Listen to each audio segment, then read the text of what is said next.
What's up, guys? It's Ray J back with another video. And in this one, I want to break down what's happening with SPY, Tesla, Nvda, the QQQ, and a couple of other tickers. I'll talk about some big news that's coming out that's going to affect the markets. What's happening for tomorrow is it's going to be Christmas Eve and the market has an early closure. But just know that I am not a financial planner, so take nothing I say as financial advice. And also, if you guys can, please check out my Moomoo link. If you deposit $100, you're guaranteed 5 free stocks. If you deposit $1,000, you're guaranteed 15 in total. Not to mention 8.1% APY in uninvested cash.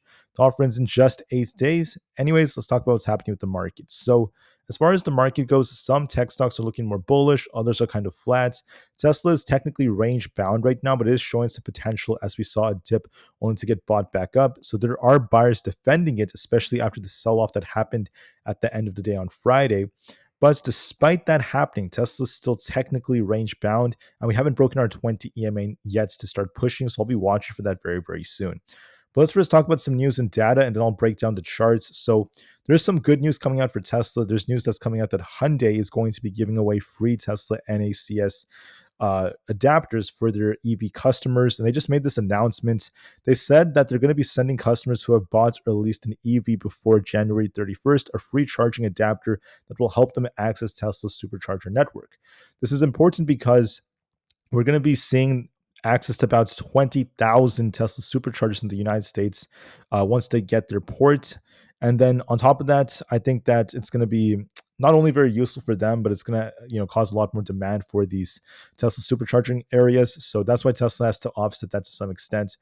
Tesla is doing that by, at least as of right now, for the holidays, they are deploying a fleet of mega pack chargers in many different cities where we're seeing demand increasing, like Bakersfield, California, and many other areas in Nevada, Ohio, and the list goes on. So that's good. It's good to see them, helping out their customers, helping them keep up with demand for all the charging that's going up for the holidays with travels and such. So not bad whatsoever. When it comes to other pieces of news, Baird has maintained an outperform rating for Tesla, saying Tesla will outperform the broader markets. The price-price ratio is starting to bounce here as Tesla is starting to build some strength. And then despite the fact that Mondays are green about 53% of the time like today, Tuesdays tend to be a little bit weaker. We're up about 51% of the time historically on Tuesdays. And then don't forget that we tend to see more volatility at 10 a.m. historically than around noon Eastern Standard Time. Besides that, there's nothing else that's too insane that I haven't gone over already in terms of the news. And now I just want to say this, as far as the market's going for tomorrow, it's going to be a very special day. The stock market is going to close early tomorrow. Tomorrow is going to be Tuesday, December 24th, 2024 for the United States. And then on Wednesday, the stock market is going to be closed completely for Christmas. So what's going on? Tomorrow is Christmas Eve. December 24th for Tuesday. Tomorrow, the NASDAQ and New York Stock Exchange are going to be closing at 1 p.m. Eastern Standard Time for Christmas Eve. The bonds market is going to be closing early as well at 2 p.m. Eastern Standard Time. So the market will open as it normally does, and it's just going to close early tomorrow for Christmas Eve. And then everything's going to be closed on Christmas Day, of course. The markets, from the stock market to the bonds market, they're going to be reopening on Monday, December 26th, as they typically do. So keep that in mind, guys. Very interesting day, half a day tomorrow. And then there's no trading on Wednesday for Christmas. A holiday is coming up. As a result of that, the market is flat right now. We did see the indices getting bought back up a lot better than before, which is what I predicted in my video from yesterday. Some big tech stocks are holding up nicely, from Meta to Google and Nvda, Tesla as well, but most stocks out there were quite flat. Besides that, tomorrow is going to be Tuesday, December 24th, also known as Christmas Eve. And by the way, guys, I hope you guys have a very happy Christmas Eve, happy holidays for everyone out there. But just know that for tomorrow at 10 a.m., we have the Richmond Fed manufacturing numbers coming out. This may cause some volatility. The market's fearful right now. It's becoming a little bit closer to neutral, so it's less fearful than what we saw a couple of days ago. We're starting to see the momentum going up right now. So this is our momentum indicator. This is a sign that the S&P 500 is gaining some strength. And then the puts and call option ratio is still at fear. So we're still seeing a lot of shorting that's continuing. The shorts are not, the shorts are not done yet. They're continuing to short the market like crazy. The VIX is also dumping, which tends to be bullish for the market. So we'll see how that goes. One last thing, the stock market does not have any earnings coming out essentially for this week. Same thing with next week. It's all just, minor. There's nothing too crazy coming out. And then the earnings season is going to kick off again as we get closer to mid-January. So just keep that in mind. That being said, I want to thank you all so much for listening to my news part of the video. Now we're just going to focus on the charts. I also want to say that I'm kind of late today, so I'm going to try to make this video kind of quick. So please bear with me in case I talk a little bit fast. So as far as Tesla goes, we are completely range bound right now.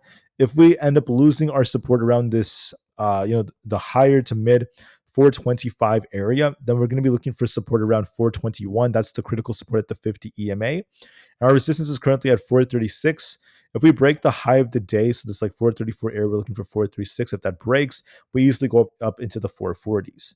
So the range is between 436 and 421. Tesla likes to have those moments where it dips only to get bought back up, and I think we just remain range bound tomorrow. Might be a small dip to reclaim liquidity around the mid 420s. Then we should bounce and attempt to try to retest 436.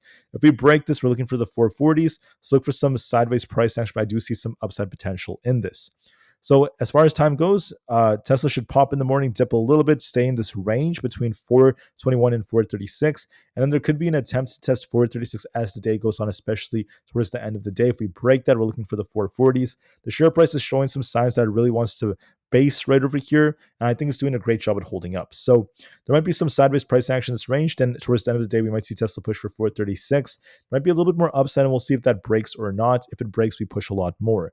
So keep that in mind. We'll be looking for 440 and eventually 445 as our targets if we break past 436, and there is potential nonetheless. For SPY, we're doing a good job at holding up. We had the big green bar from Friday. We came down to 588, which is what I predicted in my morning video. Then we bounced off of that exactly as what we were talking about. So now we're looking for 595 as our resistance. If this breaks, we're looking for essentially 598 and then higher levels like into the 600s. So I think that there's a nice accumulation here, and we could be looking for an attempt to get back up to 598. Overall, SPY looks more bullish to me. I think it's doing a fantastic job at holding up.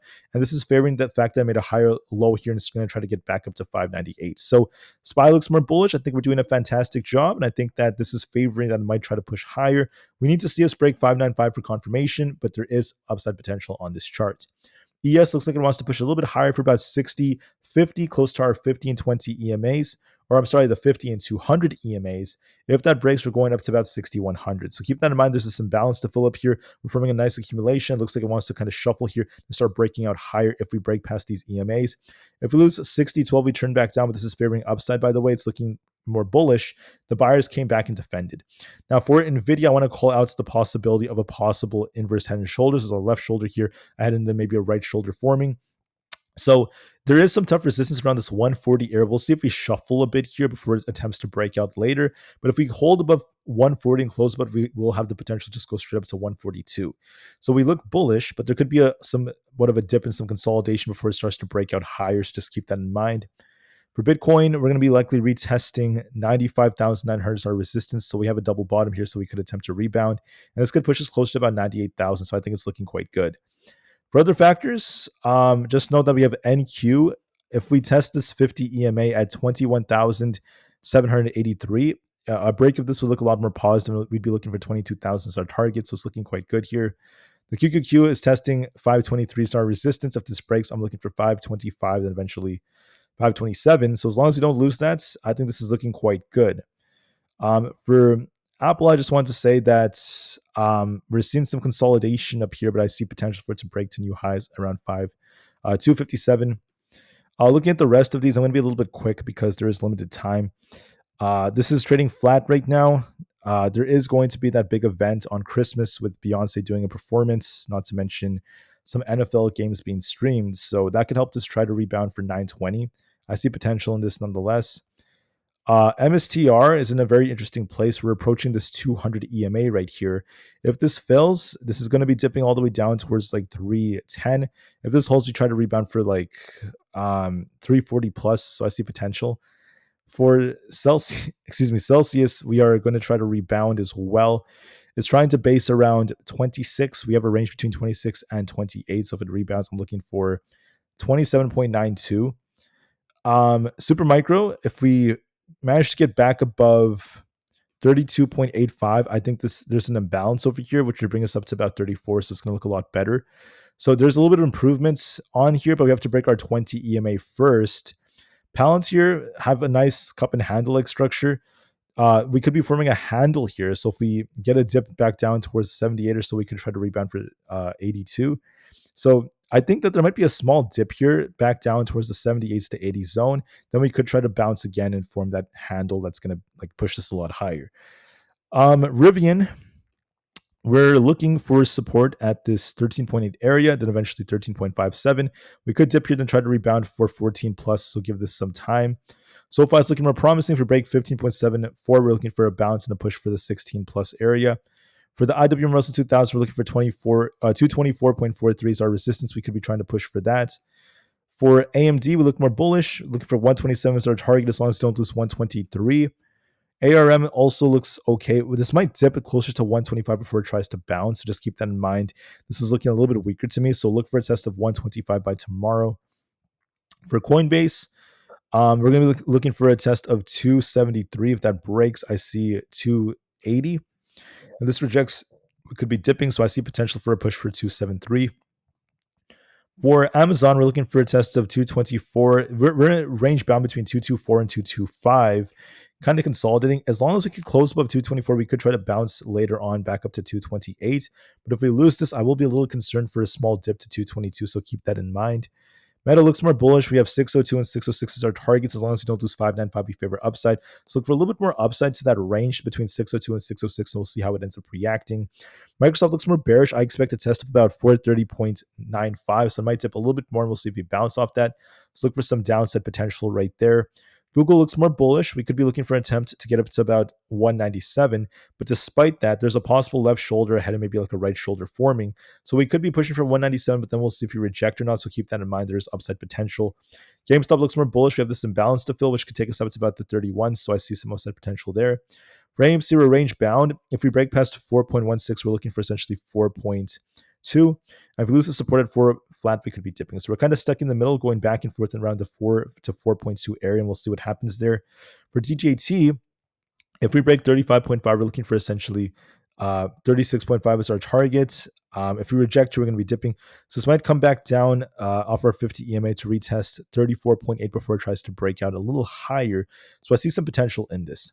The VIX is rejecting here. We're barely holding 16.5. There's a big imbalance to fill down here, so it looks a little bit weaker, which tends to favor upside for the markets. The 10-year is still pushing because of the fact that the Fed said that they're not going to be cutting rates as much for the upcoming years. That's why the 10-year is now blasting off so far. And the dollar is, it's holding up well so far. We're going to be watching to see if this continues to push or if it rejects here. It's in the middle, not really affecting the market as much. With that being said, I thank you all so much for your attention. Just know that Tesla stock is range bound right here, going back and forth between supply and demand between the 50 and 20 EMAs. I anticipate that to continue as the time goes on. However, towards the end of the day tomorrow, it might attempt to try to get back up to 436. We do like to push towards those day ends, at least a lot of the time. So we'll see if we can break 436 or not. If we do, we're looking for 440 and 445 as our targets. We'll see if we get that break or not. But for now, we're technically just range bound. The broader markets do look stronger, but give this some time. And with that being said, I thank you all so much for listening. This was a quick video. I'll be back tomorrow before market open to give you guys more updates on what I see going on. With that being said, thank you for listening and peace out.